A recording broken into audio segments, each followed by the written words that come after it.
കോഴിക്കോട് പേരാമ്പ്രയിൽ കോൺഗ്രസ് പ്രവർത്തകന്റെ കുടുംബത്തിന് കുടിവെള്ളം നിഷേധിച്ചതായി പരാതി. തെരഞ്ഞെടുപ്പ് പ്രചാരണത്തിൽ പങ്കെടുത്തതിന്റെ പേരിലാണ് ദിവസക്കൂലിക്ക് ജോലിക്ക് പോകുന്ന നാണുവിന് കുടിവെള്ളം വിലക്കിയത്. നാണുവിന്റെ കുടുംബത്തിനായി UDF പുതിയ കിണർ കുഴിച്ച് കുടിവെള്ളം ഉറപ്പാക്കി.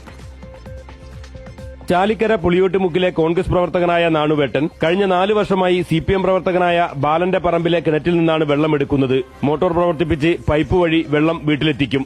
ഇതായിരുന്നു പതിവ്. കഴിഞ്ഞ ദിവസം ബാലൻ ഇത് തടഞ്ഞു. കിണറ്റിലിട്ട മോട്ടോറും പൈപ്പും എടുത്തുമാറ്റി. ഇതോടെ നാണുവേട്ടന്റെ കുടുംബത്തിലെ കുടിവെള്ളം മുട്ടി. തെരഞ്ഞെടുപ്പ് പ്രചാരണത്തിനിടെ ആരോപണ പ്രത്യാരോപണങ്ങളുമായി UDF LDF പ്രവർത്തകർ ആഞ്ഞടിച്ചിരുന്ന മണ്ഡലത്തിൽ ഇതും പെട്ടെന്ന് തന്നെ രാഷ്ട്രീയ വിഷയമായി. പ്രാദേശിക UDF നേതൃത്വം നാണുവേട്ടന്റെ കുടിവെള്ള പ്രശ്നം ഏറ്റെടുത്തു. കോൺഗ്രസ് നേതാവ് PKK സൂപ്പി കിണർ നിർമ്മിക്കാൻ സ്ഥലം വിട്ടു നൽകി. 75,000 രൂപ ചിലവിൽ പുതിയ കിണർ കുഴിച്ച് നാണുവേട്ടന്റെ കുടിവെള്ള പ്രശ്നം പരിഹരിച്ചു.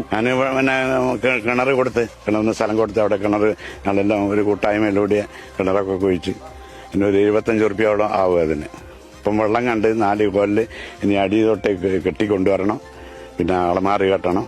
എന്റെ നല്ല സജ്ജീകരണങ്ങളോടുകൂടി തന്നെയാണ് കിണറ്റിന്റെ നല്ലൊരു ഉദ്ഘാടനവും കഴിക്കണമെന്ന് ഞങ്ങളുടെ പരിപാടി. ഇനി അപസ്വരങ്ങളൊന്നുമില്ലാതെ വെള്ളമെടുക്കാമെന്ന സന്തോഷത്തിലാണ് നാണുവേട്ടൻ. എനിക്ക് വേണ്ടിയിട്ട് കുഴിച്ച് തന്ന പാർട്ടിക്കാരൻ വെള്ളപ്പം വെക്കുന്നില്ല, കെട്ടാനുണ്ട്, അതുകൊണ്ട് കെട്ടിയിട്ട് വെക്കാവുന്നതായിരുന്നേടാ. എല്ലാവരെയും കൂടി സഹായം കൊണ്ടാണ് കിണറ്റിങ്ങനെ ആക്കിയോ, ബാക്കി പണി പോലെ എടുപ്പിക്കും. കല്ല് കൊണ്ടുവരായിട്ടാ അതൊക്കെ ഒരു ചെയ്തു തരാന്ന് ചാൾമാറി അടക്കം കെട്ടും.